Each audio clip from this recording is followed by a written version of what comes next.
Evening to all of you. Today we will explore chapter 9 from a railway carriage by the requisition of Soni Soni ji. हमारी जो subscriber Soni Soni ji है उन्होंने इस chapter के लिए हमें रिक्विजिशन दे दी. So let's start this chapter. The first 4 stanzas are faster than fairies, faster than witches, bridges and houses, hedges and ditches, and charging along like troop in a battle, although the meadow, the horse of and cattle. So ये जो poem है ये बहुत ही famous lines है, famous poem है from a railway carriage जिसे Robert Louis Stevenson ने लिखा हुआ है. और इन्होंने इस पोयम के थ्रू एक्सपीरियंस, ये पूरी जो पोयम है वो बेस्ड है ऑन रेलवे जर्नी. एक रेलवे जर्नी में हमें जिस तरह से वंडरफुल एक्सपीरियंसेस होते हैं, सो उस एक्सपीरियंसेस के बेस पे ये पोयम है. सो पोयम इस लाइन पे हमें शेयर कर रहे हैं कि कैसे जो रेलवे जर्नी है वो डिस्क्राइब कर रहे हैं कि स्पीड जो होती है रेलवे जर्नी की, faster than fairies, faster than witches. Means किसी भी परी से, किसी भी जो विच होती है उनसे जो ये ट्रेन है वो बहुत ज़्यादा फास्ट होती है. और यहाँ पे वो बता रहे हैं, नेचुरल सेंस पे ला रहे हैं वो कि किस तरह से अगर विंडो से हम देख रहे हैं बाहर तो किस तरह से रेलवे कैरेज पे दिख रहा है. So in first line faster than fairies and faster than witches, poet यहाँ पे ये बता रहे हैं कि जो ट्रेन है वो फेयरी से, वो विचेस से, जिस तरह से फेयरी परियाँ जिस तरह से उड़ती हैं, विचेस जिस तरह से मूव करती हैं, विचेस मीन्स चुड़ैल जो रहती हैं, जो जादुई चुड़ैल होती हैं, तो वो जिस तरह से रन करती है, जिस तरह से मूव करती है, उनसे भी फास्ट है ये रेलवे कैरिएज. ये जो ट्रेन है वो इससे भी फास्ट है. मीन्स और सेकेंड लाइन पे bridges and houses, Hess's and ditches. जब ट्रेन आगे जाती है तो ऐसा लगता है कि बहुत सारे फ्लावर्स, बहुत सारे हाउसेस को वो अपने पीछे छोड़ रही हैं, बहुत सारे डिचेस, बहुत सारी फेंसिंग को वो अपने पीछे छोड़ रही हैं. And charging along like troops in a battle. और ऐसा लग रहा है जिस तरह से कभी भी कोई भी सोल्जर्स जब बैटल फील्ड पे जाते हैं, जब कभी कोई भी सोल्जर्स या सैनिक किसी बैटल फील्ड में युद्ध क्षेत्र पे जाते हैं, तो जिस तरह से वो अपने इनेमी को पीछे छोड़ जाते हैं, उसी तरह से ऐसा लग रहा है कि ये जो ट्रेन है वो आगे उसी तरह से बढ़ती जा रही है. All through the meadow and the horse and the cattle. What is the meaning of meadow? Meadow का मतलब होता है घास के मैदान. सो इस तरह से ट्रेन अपने पीछे बहुत सारी फील्ड्स, बहुत सारे घास के मैदान, बहुत सारे हॉर्स, बहुत सारे घोड़े, बहुत सारे kettles means group of animals. तो इस तरह से जो ट्रेन है वो अपने पीछे बहुत सारे लोगों को पीछे छोड़ जा रही है.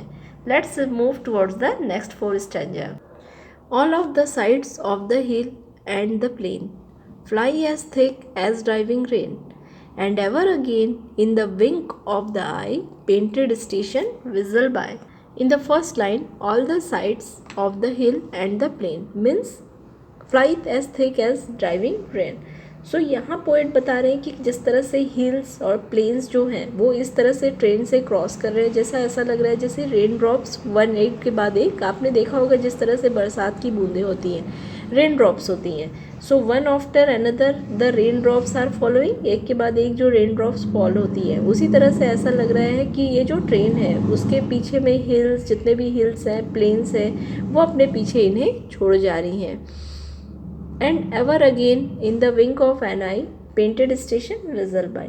अगेन एंड अगेन, फिर से बहुत ही जो ये जो शॉर्ट मोमेंट है ट्रेन का, वो जब विसल्स होती है, जब सीटी होती है, तो उसके बाद में एक के बाद एक ऐसा लग रहा है जैसे जो कंपार्टमेंट्स है ट्रेन के वो स्टेशन के पास आके ऐसा लग रहा है जैसे कोई पेंटेड पिक्चर है. जिस तरह से आप सामने भी देख सकते हैं, इस तरह से लग रहा है जैसे कोई पिक्चर पेंट की हुई है जिसमें एक के बाद एक सारे कंपार्टमेंट्स पेंट हुए हैं. Here is a child who clambers and scrambles all by himself and rambling ब्रैम्बल्स.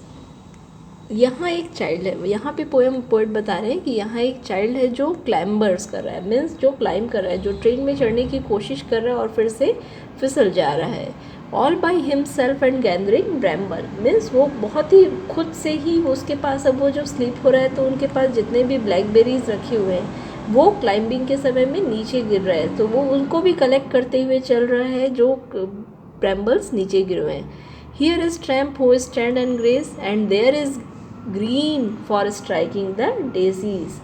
So यहाँ पे पोएट यहाँ पे बता रहे हैं कि जो होमलेस पर्सन है, ऐसे लोग हैं जो ट्रेन को देखते हैं, जिनको बहुत ही जिनके लिए ट्रेन बहुत ही इंपॉर्टेंट होती है, जिनके पास कोई भी घर नहीं है, वो भी कुछ लेडीज़ भी ऐसी हैं, कुछ विलेज की लेडीज़ हैं, ऐसी लेडी हैं जो विलेज की हैं, वो भी यहाँ पे देख रही हैं कि जो ग्रासलैंड्स हैं, फ्लावर्स हैं, वो भी इस जगह पे उनको देख रही हैं. Here is cart run away in the road, lumping along the man and the load, and here is mill and there is a river, each a glimpse and gone forever.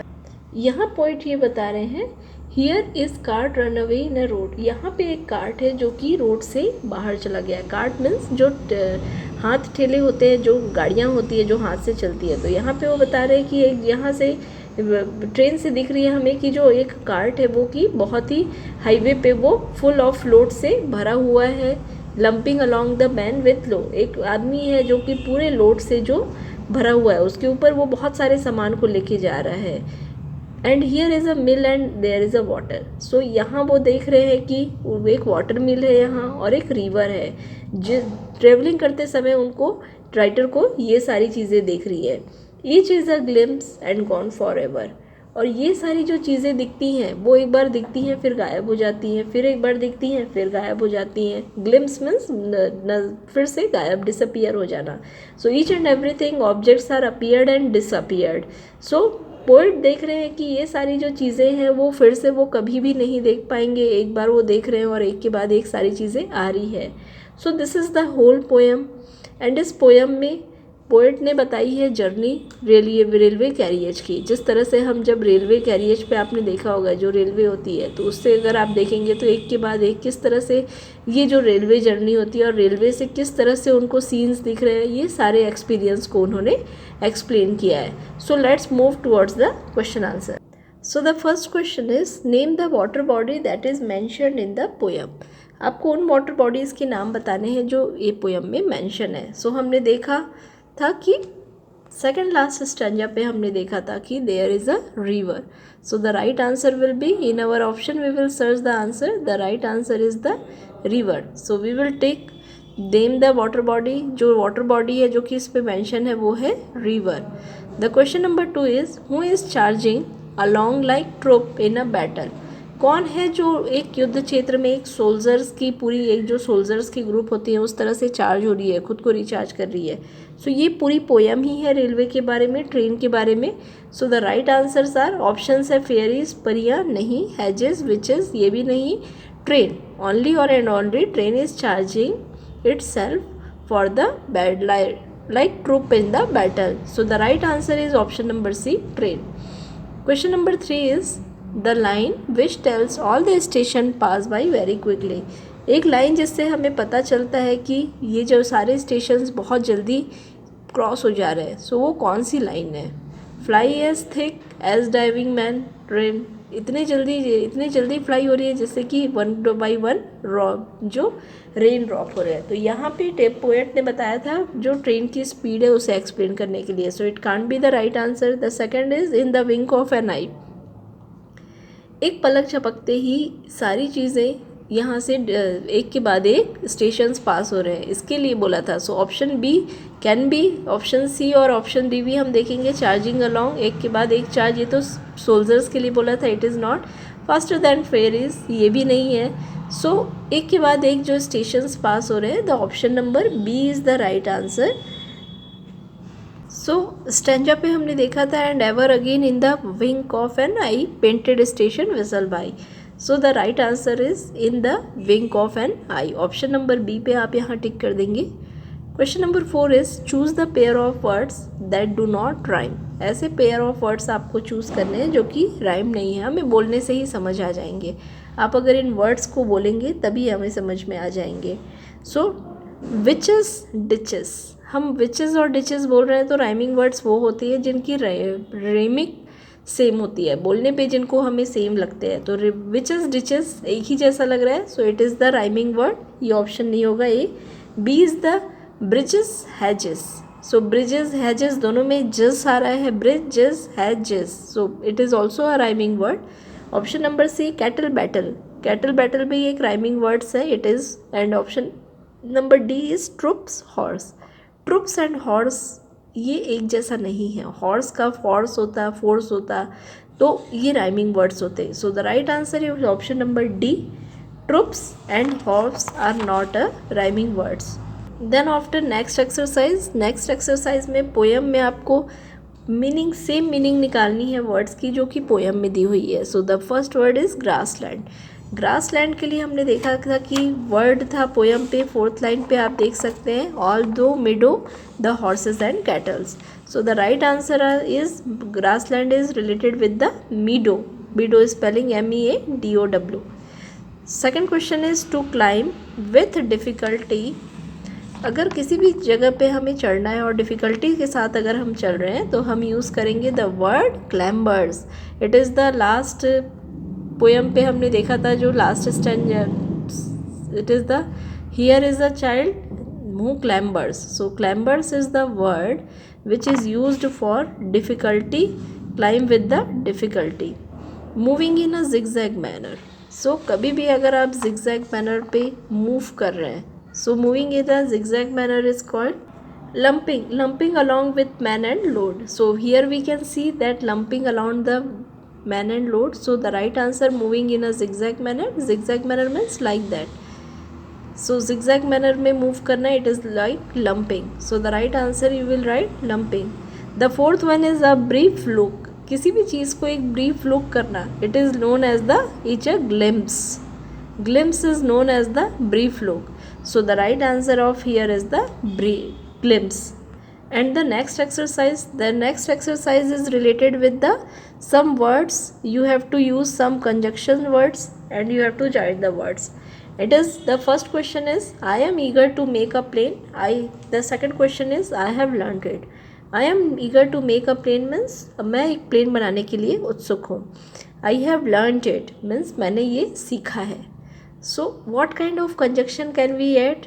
And, और नहीं, और suitable नहीं लग रहा है हमें, और, and, but, because. सो कोई भी नई चीज़ करने के लिए एक्साइटेड होते हैं जब वे उसे सीखे हो। So because will be the right word. So I am eager to make a plane because I have learned it. So you will fill the first sentence, you will join the first both sentence by using the conjunction because. Keep it safely, it will break. आप इसे सुरक्षित रखिए, otherwise ये टूट जाएगी. So what can we use here? Keep it safely or it will break. या तो ये टूट जाएगी. So keep it safely or. So we will use the word or in the option number 2. The third option is he searched for it everywhere, he couldn't find it. But ये हमें पता ही चल रहा है, उसने सभी जगह उसके लिए सर्च किया लेकिन उसे वो कहीं नहीं मिला. सो बट का मतलब होता है लेकिन. जब कभी दो सेंटेंस होते हैं हम उसमें कारण बता रहे हैं. So he searched for it everywhere but he could not find it. And fourth one is Tanvi made an aeroplane, she made a helicopter too. So this is the same sentence. और जब कभी हम दो सेम सेंटेंस को join करते हैं so we are using the conjunction and. So the right answer is Tanvi made an aeroplane and she made a helicopter too. So we have completed all this chapter exercise and chapter. So if you have any query please write us on comment and please subscribe our channel and please like if you like this video chapter. Thank you so much for watching.